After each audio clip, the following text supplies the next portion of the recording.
രാഷ്ട്രവിരുദ്ധരായ ഒരു സമൂഹത്തെ മാറ്റാൻ വേണ്ടി നടത്തുന്ന ആസൂത്രിത ശ്രമമാണ് ഇവിടുത്തെ തീവ്രവാദ സംഘടന നടത്തുന്നത്. അതിന് കോൺഗ്രസ് കൂട്ടു നിൽക്കുന്നു. അതാണ് ഞങ്ങൾ എതിർക്കുന്നത്. അപ്പോൾ അങ്ങനെയാണെങ്കിൽ BJP ഹൈന്ദവ മതത്തിനോട് നടത്തുന്ന പ്രീണനം മറ്റുള്ളവർക്ക് തുല്യനീതി അല്ലല്ലോ. ഈ നാട്ടിലെ മുസ്ലിം സ്ത്രീകൾക്ക് വേണ്ടിയാണ് മോദിജി ഏറ്റവും കൂടുതൽ ചിത്രം കിട്ടുന്നത്. എന്താ മുത്തലാഖ്. ഇതൊക്കെ പറയുമ്പോഴും എന്തുകൊണ്ടാണ് ഈ കേരളത്തിലെ ന്യൂനപക്ഷ വിഭാഗങ്ങളെ അത്രത്തോളം BJPയോട് അടുപ്പിക്കാൻ സാധിക്കുന്നത്? മതമാണ് പ്രശ്നം എന്ന് പറഞ്ഞ KM ഷാജി ഇവിടെ ആരെങ്കിലും വർഗീയവാദി വിളിച്ചോ? നിങ്ങൾ വിളിച്ചോ? പത്രക്കാർ കൃത്യമായ കണക്കുണ്ടായി. വെള്ളാനയായിരുന്നു വക്കപ്പോട് 12 ലക്ഷം കോടി രൂപയുടെ അസറ്റുള്ള പ്രസ്ഥാനത്തിന് 93 കോടി രൂപ വരുമാനം. ബാക്കിമാര് തിന്ന് ചേർക്കാണ്. സത്യത്തിൽ BJP മാറ്റി നിർത്തിയതായിട്ടൊരു തോന്നലുണ്ടായിരുന്നു. നമസ്കാരം, നേഷൻ ഫസ്റ്റിലേക്ക് സ്വാഗതം. നേഷൻ ഫസ്റ്റിൽ ഇന്ന് അതിഥി പരിചയപ്പെടുത്തലുകളുടെ ആവശ്യമില്ലാത്ത ഒരു രാഷ്ട്രീയ നേതാവാണ് ഷോൺ ജോർജ്. നമസ്കാരം. BJPയിലേക്ക് പോകുമ്പോൾ PC ജോർജ് ഒരു ജനപ്രതിനിധി ആയിരുന്നില്ല. പക്ഷേ ഷോൺ ജോർജ് ഒരു ജനപ്രതിനിധിയായിട്ടാണ് BJPയിലേക്ക് പോകുന്നത്. ജില്ലാ പഞ്ചായത്ത് അംഗമായിട്ടാണ്.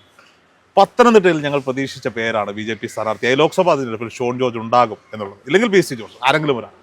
പക്ഷേ നിങ്ങൾക്ക് ശേഷം BJPയിലേക്ക് വന്ന അനിൽ ആന്റണി അവിടെ സ്ഥാനാർത്ഥിയാകുന്ന സാഹചര്യവും നമ്മൾ കണ്ടു. സത്യത്തിൽ BJP മാറ്റി നിർത്തിയതായിട്ടൊരു തോന്നലുണ്ടായിരുന്നു? ഒരിക്കലും ഇല്ല. BJP പത്തനംതിട്ട സീറ്റിൽ മത്സരിക്കണമെന്ന് ഒരു കാലഘട്ടത്തിലും PC ജോർജിനോടോ ഷോൺ ജോർജിനോടോ ആവശ്യപ്പെട്ടിട്ടില്ല. PC ജോർജോ ഷോൺ ജോർജോ ഈ പാർട്ടിയുടെ ഭാഗമാകുമ്പോൾ പത്തനംതിട്ട സീറ്റിൽ മത്സരിക്കണമെന്നോ മത്സരിപ്പിക്കാവോന്നോ ഒന്നും ഞങ്ങളോട് പറഞ്ഞിട്ടില്ല. പക്ഷേ ഞാൻ ഈ തെരഞ്ഞെടുപ്പിന് മുമ്പ് അച്ഛനുമായി സംസാരിച്ചിരുന്നപ്പോൾ ഒരു ഇൻ്റർവ്യൂവിൽ അദ്ദേഹം മത്സരിക്കണമെന്ന് ആഗ്രഹമല്ല, മത്സരിക്കാൻ സാധിച്ചാൽ വിജയിക്കാൻ സാധിക്കുമെന്നും വിജയിച്ചാൽ അവിടെ വരേണ്ട വികസന പ്രവർത്തനങ്ങളെക്കുറിച്ച് കൃത്യമായൊരു ധാരണ നമ്മുടെ ചാനലിലൂടെ അദ്ദേഹം പറഞ്ഞിട്ടുണ്ടായിരുന്നു. അല്ല, തീർച്ചയായിട്ടും. ഇപ്പോൾ ഞാൻ പറയട്ടെ, പാർട്ടി എപ്പോഴും ചർച്ച ചെയ്യുന്നത് എങ്ങനെയാണ്? ഒരു സീറ്റ് എടുക്കുമ്പോൾ അവിടെ വിജയസാധ്യതയുള്ള പേരുകൾ ചർച്ച ചെയ്യും.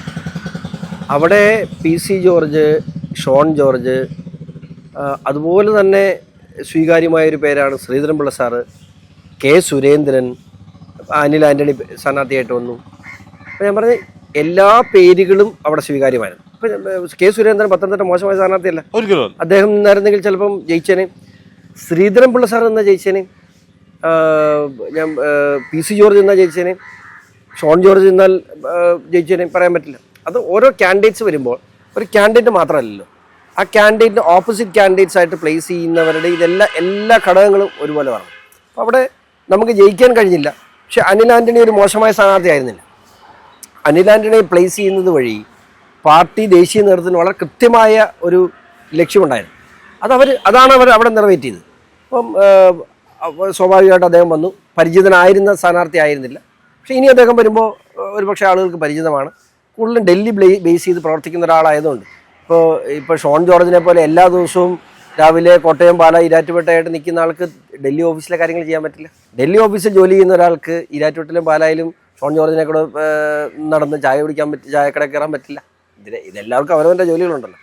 Anil Antony is a good candidate. Anil Antony professionally വളരെ എഫിഷ്യൻ്റ് ആയിട്ടൊരാളാണ്. ഒരാളാണ്. അദ്ദേഹം തന്നെ കഴിവ് തെളിയിച്ച ആളാണ്. പക്ഷേ ഇവിടെ പരിചിതനായിരുന്നില്ല. ആ ഒരു ഇഷ്യൂ ഉണ്ടായിരുന്നു.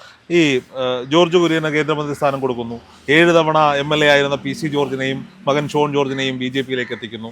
AK ആന്റണിയുടെ, അതായത് ഇന്ത്യ കണ്ട കോൺഗ്രസിലെ 5 നേതാക്കന്മാരിൽ ഒരാളുടെ പേരെടുത്താൽ തലമുതിർന്ന നേതാവായ AK ആന്റണിയുടെ മകൻ അനിൽ ആന്റണിയെ BJPയിലേക്ക് എത്തിക്കുന്നു.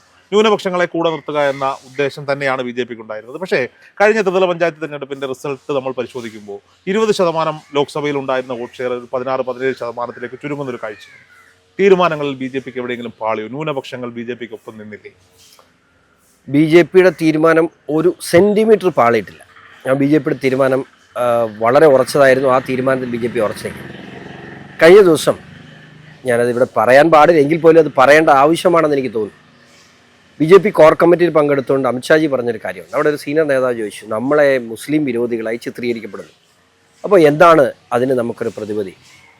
അപ്പോൾ അദ്ദേഹം പറഞ്ഞത്, അത് നിങ്ങളാണ് പ്രചരണം കൊടുക്കേണ്ടത്. നമ്മൾ മുസ്ലിം വിരോധികളല്ല. നമ്മൾ ഒരു ന്യൂനപക്ഷങ്ങൾക്ക് നേരെയും കടന്നു കയറുന്ന രാഷ്ട്രീയ പാർട്ടിയല്ല. പക്ഷേ കോൺഗ്രസ് കാലാകാലങ്ങളായി നടത്തിയിട്ടുള്ള പ്രീണനത്തെ നമ്മൾ എതിർത്തിട്ടുണ്ട്. എന്തുകൊണ്ട് നമ്മൾ പ്രീണനത്തെ എതിർക്കുന്നു? ഒരു സമുദായത്തോട് കാണിക്കുന്ന പ്രീണനം മറ്റൊരു സമുദായത്തിന് അനീതിയായി മാറുന്നു. അപ്പോൾ അവിടെ സമൂഹത്തിൽ ഒരു തുല്യനീതി ഇല്ലാത്ത സാഹചര്യം ഉണ്ടാകുന്നതുകൊണ്ടാണ് BJP അതിലിടപെടുന്നത്. അപ്പോൾ അങ്ങനെയാണെങ്കിൽ BJP ഹൈന്ദവ മതത്തിനോട് നടത്തുന്ന പ്രീണനം മറ്റുള്ളവർക്ക് തുല്യനീതി അല്ലല്ലോ. അവിടെയാണ് ചർച്ച ചെയ്യേണ്ടത്.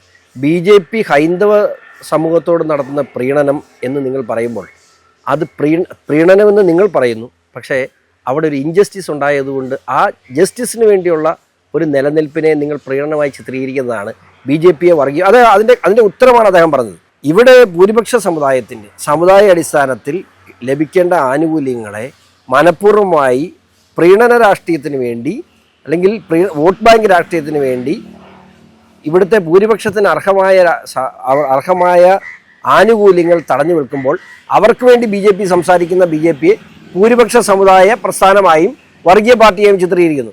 നാളെ ഇതേ സാഹചര്യം ഒരു ന്യൂനപക്ഷത്തിന് നേരെ ഉണ്ടായാലും BJP ഇതേ നിലപാട് സ്വീകരിക്കും.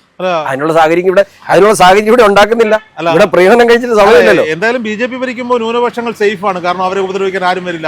11 കൊല്ലായില്ലേ? 11 കൊല്ലായില്ലേ? 11 കൊല്ലത്തിനാണ് എന്ത് സംഭവിച്ചു? CPM കേരളത്തിൽ ഭരിക്കുമ്പോൾ സമരങ്ങളില്ല എന്ന് പറയുന്ന പോലെ അല്ല.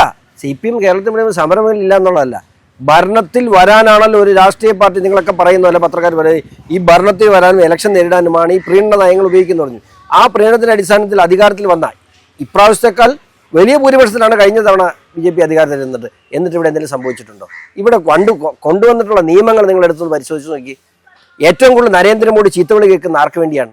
ഈ നാട്ടിലെ മുസ്ലിം സ്ത്രീകൾക്ക് വേണ്ടിയാണ് മോദിജി ഏറ്റവും കൂടുതൽ ചീത്തവിളി കേട്ടിട്ടുണ്ട്. എന്താ മുത്തലാക്കി ഞങ്ങൾക്ക് ആർക്കെങ്കിലും ഗുണമുണ്ടോ?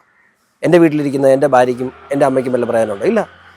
ഇന്ത്യയിലെ മുസ്ലിം സമൂഹത്തിന് അർഹമായ അംഗീകാരം, മുസ്ലിം സ്ത്രീകൾക്ക് അർഹമായ നിലയും വിലയും ഉണ്ടാക്കി കൊടുത്തു മുത്തലാഖ് നിരോധനം. വഖഫ് ഭേദഗതി ബില്ല് അവർ ഏതെങ്കിലും ഒരു വഖഫിൻ്റെ 1 സെന്റ് സ്ഥലം ഗവൺമെൻറ്റോ ഇവിടുത്തെ മറ്റ് സമുദായങ്ങളോ അക്യൂർ ചെയ്യുന്നുണ്ടോ? ഞാൻ എടുക്കുന്നുണ്ടോ? നിങ്ങൾ എടുക്കുന്നുണ്ടോ? ഇല്ല. അതിന് കൃത്യമായ കണക്കുണ്ടായി. വെള്ളാനയായിരുന്നു വഖഫ് ബോർഡ്. ഈ സമുദായത്തിന് മുഴുവൻ അർഹതപ്പെട്ട സ്വത്ത്, അതായത് 12 ലക്ഷം കോടി രൂപയുടെ അസറ്റുള്ളൊരു പ്രസ്ഥാനത്തിന് കഴിഞ്ഞ വർഷത്തെ വരുമാനം 93 കോടി രൂപ. 12 ലക്ഷം കോടി രൂപയുടെ അസറ്റുള്ള പ്രസ്ഥാനത്തിന് 93 കോടി രൂപ വരുമാനം. ബാക്കിമാർ തിന്ന് ചേർക്കാണ്. റിയൽ എസ്റ്റേറ്റ് മാഫിയ കൈയടക്കി വെച്ചിരിക്കുന്നു. അതിന് കണക്കും കൈയും ഉണ്ടാക്കിയതാണ് പ്രശ്നം. CA നമ്മളൊക്കെ സമരം ചെയ്തതാണ്, ഞാനും സമരം ചെയ്തതാണ്. പൗരത്വ ഭേദഗതി ബില്ല് ഇവിടെയുള്ള മുസ്ലിങ്ങളെയും ക്രിസ്ത്യാനികളെയും ഇവിടുന്ന് ഓടിക്കാൻ വേണ്ടി ഉണ്ടാക്കിയതെന്ന് പറയുന്നു. എന്താ സംഭവിച്ചത്? നമ്മുടെ ചുറ്റുവട്ടമുള്ള രാജ്യങ്ങൾ, ബംഗ്ലാദേശ് ഉൾപ്പെടെയുള്ള രാജ്യങ്ങളിൽ അവിടെ പീഡിപ്പിക്കപ്പെടുന്ന ഹൈന്ദവർക്കും ക്രൈസ്തവർക്കും ഉൾപ്പെടെ ആശ്രയം കൊടുക്കാൻ കഴിഞ്ഞപ്പോൾ എന്തിന്? CA പ്രകാരം ഏറ്റവും ആദ്യം ഇന്ത്യയിൽ അംഗത്വം കൊടുത്തൊരു മുസ്ലിം സഹോദരനാ ഇവിടെ ആരെയും പുറത്താക്കിയോ? ഇവിടെ ഒരു ഭീതി ജനിപ്പിക്കുകയാണ്. നരേന്ദ്രമോദി ഭരിക്കുന്ന ഭാരതത്തിൽ മുസ്ലിം സഹോദരങ്ങൾ സുരക്ഷിതരല്ല എന്നുള്ള ഭീതി ജനിപ്പിച്ച് രാഷ്ട്രവിരുദ്ധരായ ഒരു സമൂഹത്തെ മാറ്റാൻ വേണ്ടി നടത്തുന്ന ആസൂത്രിത ശ്രമമാണ് ഇവിടുത്തെ തീവ്രവാദ സംഘടന നടത്തുന്നത്. അതിന് കോൺഗ്രസ് കൂട്ടു നിൽക്കുന്നു. അതാണ് ഞങ്ങൾ എതിർക്കുന്നത്. ഇതൊക്കെ പറയുമ്പോഴും എന്തുകൊണ്ടാണ് ഈ കേരളത്തിലെ ന്യൂനപക്ഷ വിഭാഗങ്ങളെ അത്രത്തോളം BJPയോട് അടുപ്പിക്കാൻ സാധിക്കാത്തത്? എത്രമാത്രം നമ്മൾ ശ്രമിക്കുമ്പോഴും US ഒരു സൈഡിൽ ആ പ്രചരണം നിൽക്കില്ലേ? ഈ കഴിഞ്ഞ 10 വർഷത്തിനിടയിൽ കേരള സമൂഹത്തിലുണ്ടായ ഒരു റാഡിക്കൽ ആയിട്ടുള്ളൊരു മാറ്റം നിങ്ങൾ ശ്രദ്ധിച്ചു നോക്കിയാൽ മനസ്സിലാവും. വലിയ രീതിയിലുള്ള ഇത്തരം സംഘടനകളുടെ ഒരു കടന്നുകയറ്റം കേരളത്തിൽ സംഭവിക്കുന്നത്. എന്താണ്? ഇവിടുത്തെ 2 സംഘടനകളും SDP പോലെ ഒരു രാഷ്ട്രീയ സംഘടനയെ അംഗീകരിക്കുന്നു LDF, PDP പോലെ ഒരു സംഘടനയെ അംഗീകരിക്കുന്ന LDF, ജമാഅത്തെ ഇസ്ലാമിയെ കൂടെ നിർത്തി മത്സരിപ്പിക്കുന്നു UDF. ഇവരൊക്കെ സമുദായ സംഘടനയായിട്ടും ഇത്തരം സംഘടനകളെ മാറ്റി നിർത്തിയിരുന്ന കേരളത്തിൽ ഇവർക്ക് ജനാധിപത്യ പ്രക്രിയയിൽ പോലും പങ്കാളിത്തം കൊടുത്തുകൊണ്ട് ഇവരെ മഹത്വവൽക്കരിച്ച് കളഞ്ഞു. ഈ 2 മുന്നണികൾ വലിയ അപകടമാണ് കേരളത്തിൽ നേടാൻ പോകുന്നത്. ഞങ്ങൾ പറയുമ്പോൾ നിങ്ങൾ മാധ്യമങ്ങൾ ഉൾപ്പെടെ വർഗീയത എന്ന് പറയും. പക്ഷേ കേരളം നേരിടാൻ പോകുന്ന ഏറ്റവും വലിയ പ്രശ്നമാണത്. ഞാൻ ഒറ്റ കാര്യം ചോദിച്ചോട്ടെ. ഈ കഴിഞ്ഞ ആഴ്ച നടന്ന സംഭവം മതമാണ് പ്രശ്നം എന്ന് പറഞ്ഞ KM ഷാജി ഇവിടെ ആരെങ്കിലും വർഗീയവാദി എന്ന് വിളിച്ചോ? നിങ്ങൾ വിളിച്ചോ പത്രക്കാർ? ഇല്ല. അയാൾ പറഞ്ഞു കഴിഞ്ഞ 9.5 വർഷക്കാലം എൻ്റെ സമുദായത്തിന് എന്തൊക്കെ നഷ്ടപ്പെട്ടിട്ടുണ്ടോ അത് നേടിക്കൊടുക്കാൻ വേണ്ടി മാത്രമാണ് ഞങ്ങൾ അധികാരത്തിൽ തിരിച്ചു വരുന്നതെന്ന് പറഞ്ഞു. നിങ്ങൾ ആരെങ്കിലും അവരെ വർഗീയവാദി എന്ന് വിളിച്ചോ? പക്ഷേ സ്വന്തം സമുദായത്തിന് അർഹമായ പ്രാതിനിധ്യം കിട്ടുന്നില്ല എന്ന് പറഞ്ഞ വെള്ളാപ്പള്ളിയെ നിങ്ങളെല്ലാം വർഗീയവാദി എന്ന് വിളിച്ചു. സ്വന്തം സമുദായത്തിന് അർഹമായ പ്രാതിനിധ്യം കിട്ടുന്നില്ല എന്ന് പറഞ്ഞ് സുകുമാരൻ നായരെ വിളിച്ചു, നിങ്ങൾ വർഗീയവാദി എന്ന് വിളിച്ചു. എന്താ? അവരവരുടെ സമുദായത്തിന്റെ കാര്യം പറയാൻ നിയോഗിക്കപ്പെട്ട ആളുകളാണ്. ഇവിടെ പാമ്പ്ലാനി പിതാവ് വർത്താനം പറഞ്ഞപ്പോൾ അദ്ദേഹത്തിന് നേരെ CPM-ന്റെ സംസ്ഥാന സെക്രട്ടറിയാണ് പറയുന്നത്. തൻ്റെ ഇടമുണ്ടോ STPക്കെതിരെ വർത്താനം പറയാൻ? തൻ്റെ ഇടമുണ്ടോ CPM-ന് ഈ ജമാഅത്തെ ഇസ്ലാമിക്കെതിരെ വർത്താനം പറയാൻ? എന്തിനാ പേരുച്ചരിക്കാൻ ധൈര്യമുണ്ടോ? അവിടെ പള്ളുരുത്തി സെന്റ് ജോസഫ് സ്കൂൾ വിഷയമുണ്ടായി. ഞാനാണ് അവിടെ ചെന്നത്. ഞാൻ അവിടെ ചെന്നില്ലായിരുന്നുള്ള അവസ്ഥ എന്താണെന്ന് നിങ്ങൾക്കറിയോ? ആ സ്കൂൾ പൂട്ടിയേനെ. ഒരക്ഷരം കോൺഗ്രസിൻ്റെയോ CPM-ന്റെ നേതാക്കന്മാർ SDP അവിടെ ചെന്ന് പറഞ്ഞ RSS പ്രശ്നമുണ്ട്. ഞാൻ അവിടെ ഒരു പ്രശ്നം ഉണ്ടാക്കില്ല. ഞാൻ അവിടെ ചെന്ന് കാര്യങ്ങൾ അന്വേഷിച്ച് തിരിച്ചു പോന്നു. അവിടെ ചെന്ന സ്കൂള് ബഹളമുണ്ടാക്കി പൂട്ടിച്ച് STPയുടെ കുറിച്ച് വാക്ക് പറയാൻ കോൺഗ്രസിന്റെ ജനപ്രതിനിധി ഉൾപ്പെടെ തയ്യാറായോ? ഇതൊക്കെ പൊതുസമൂഹം അറിയണ്ടേ? ഇതൊക്കെ പറയാൻ ഇവിടെ BJP ഉള്ളൂ. ഞങ്ങളത് പറയുമ്പോൾ വർഗീയവാദിയോ? മനസ്സിലായി? താങ്കൾ ഈ പരാമർശിച്ച പേരുകളിൽ വെള്ളാപ്പള്ളി നടേശന്റെ പേര്, അദ്ദേഹത്തിന് ഏറ്റവും വലിയ സപ്പോർട്ടുമായി സംസ്ഥാനം ഭരിക്കുന്ന മുഖ്യമന്ത്രി തന്നെ കൂടെ ഉണ്ടല്ലോ. ഇല്ലേ, ഞാൻ പറഞ്ഞ എന്താണ്, സംസ്ഥാനം ഭരിക്കുന്ന മുഖ്യമന്ത്രി ആ നടത്തുന്നതും എന്താ, ഞങ്ങൾ പറഞ്ഞത് ആ നടത്തുന്നതും ഒരു പ്രീണനമാണ്. അദ്ദേഹം ശ്രമിക്കുന്നത് ഇവിടുത്തെ ഭൂരിപക്ഷ സമുദായമായ SNDP കൂടെ നിർത്താൻ അദ്ദേഹം ശ്രമിക്കുന്നു. ഈ പ്രീണനം അങ്ങോട്ടും ഇങ്ങോട്ടും മാറി നിൽക്കുമ്പോൾ കഴിഞ്ഞ കാലങ്ങളിൽ SNDP സമുദായത്തോട് അല്ലെങ്കിൽ സമൂഹത്തോട് ഇവർ എന്ത് ചെയ്തു എന്ന് കേരളം വിലയിരുത്തും, ആ സമുദായം വിലയിരുത്തും. ഒരു കാര്യം ചോദിച്ചോട്ടെ, ഈ പറയുന്ന മുസ്ലിം ലീഗിൻ്റെ MP ആയ ഹാരിസ് ബീരാൻ ഇപ്പോൾ വക്കീലായിട്ട് സുപ്രീം കോടതി ഫയൽ ചെയ്തിട്ടുള്ള കേസ് എന്താണ്? ജനസംഖ്യ ആനുപാതികമായി OBC സംവരണം പുതുക്കണമെന്ന കേസ് നിലനിൽക്കാൻ.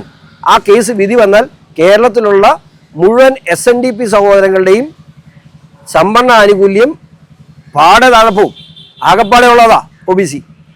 എന്നാൽ OBC സംവരണത്തിൽ യഥാർത്ഥത്തിൽ അർഹതയില്ലാത്ത ഒരു സമുദായം അതിൻ്റെ മുഴുവൻ ആനുകൂല്യങ്ങളും കൈപ്പറ്റുന്നു. മാപ്പിള എന്ന സർക്കിളിൽ നിന്നും അത് ഒരു വലിയ ഫേസിലേക്ക് മാറാൻ അവർക്ക് കഴിഞ്ഞു അല്ലേ? 12% ആനുകൂല്യമാണ് ഒരു സമുദായത്തിന് കൈപ്പറ്റുന്നത്. മത അടിസ്ഥാനത്തിൽ സംവരണം പാടില്ല എന്ന അടിസ്ഥാനപരമായ ഭരണഘടനാ തത്വങ്ങളെ ലംഘിച്ചുകൊണ്ടാണ് ആ സംവരണം നിലനിൽക്കുന്നത്. ആർക്കെങ്കിലും ധൈര്യമുണ്ടോ എന്ന് പറയാൻ? അവർക്ക് കൊടുത്തോട്ടെ, ഞാനും വിരോധമില്ല.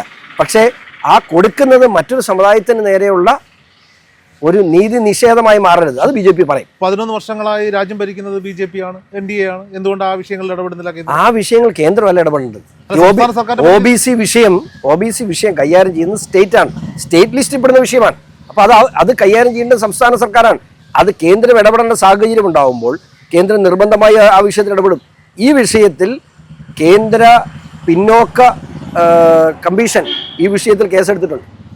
മനസ്സിലായില്ല, അവർക്ക് മാത്രമാണ് ഇപ്പോൾ ആ വിഷയത്തിൽ ഇടപെടാൻ കഴിയുന്നത്. ആ വിഷയത്തിൽ ഏറ്റെടുത്തിട്ടുണ്ട്. കേരളം ചർച്ച ചെയ്യേണ്ട ഏറ്റവും വലിയ വിഷയമാണിത്. അപ്പോൾ ഇവർ പറയുമ്പോൾ ഇതെല്ലാം വർഗീയത. ഇവിടുന്ന് എന്തുകൊണ്ട് നമ്മുടെ ചെറുപ്പക്കാർ നാട് വിട്ടു പോകുന്നത്? എന്തുകൊണ്ട് ഈ നാട്ടിൽ ഞങ്ങളുടെ നാട്ടിൽ ചെറുപ്പക്കാരേ ഇല്ല? മനസ്സിലായില്ലേ? 42 വയസ്സുള്ള ഷോൺ ജോർജ് ഇവിടുത്തെ ഏറ്റവും വലിയ ചെറുപ്പക്കാരൻ. ഞാൻ പറഞ്ഞത് അങ്ങനെ ഒരു സമുദായം ഇവിടുന്ന് നാട് വിടുന്നുണ്ടെന്നറിയാം. ഈ നാട്ടിൽ ജീവിക്കാൻ പറ്റില്ല. ഇന്നലെ മാണി ഗ്രൂപ്പിൻ്റെ നേതാവ് ജോസൂട്ടി പൂലി, ഞാൻ പറഞ്ഞു പുള്ളിയുടെ മോൻ്റെ കല്യാണം വിളിക്കാൻ വേണ്ടി എന്നെ വിളിച്ചു. ഞാൻ പറഞ്ഞു, ചേട്ടാ മോൻ എന്നാ ചെയ്യുന്നു? അവൻ UK ഞാൻ പറഞ്ഞു, ഇവിടെയെങ്കിലും ആരും ഇല്ലേ? എൻ്റെ പൊന്നു യാക്കോച്ച, ഞാൻ അവനോട് പറഞ്ഞു, വേടാ ഇവിടെ നിൽക്കേ, നമുക്ക് ഇവിടെ ആരുമില്ല, ബാക്കി 2 മക്കളും ഒന്ന് കാനഡയിലൊത്ത് ജർമ്മനിയിൽ കണ്ട ചോദിക്കാൻ തോന്നി. അപ്പം എനിക്ക് ജോലി പഠിച്ചു തരാൻ പറ്റുമെന്നൊരു ചോദ്യം ചോദിച്ചു. ഞാൻ അതോടെ പിന്നെ ഒന്നും മിണ്ടാകുമ്പോൾ കൊണ്ടെന്ന് വെച്ചെന്ന് പറഞ്ഞു. ഇതാണ് ഇവിടുത്തെ ഓരോ വീട്ടിലെ സാഹചര്യം. എന്തുകൊണ്ട്?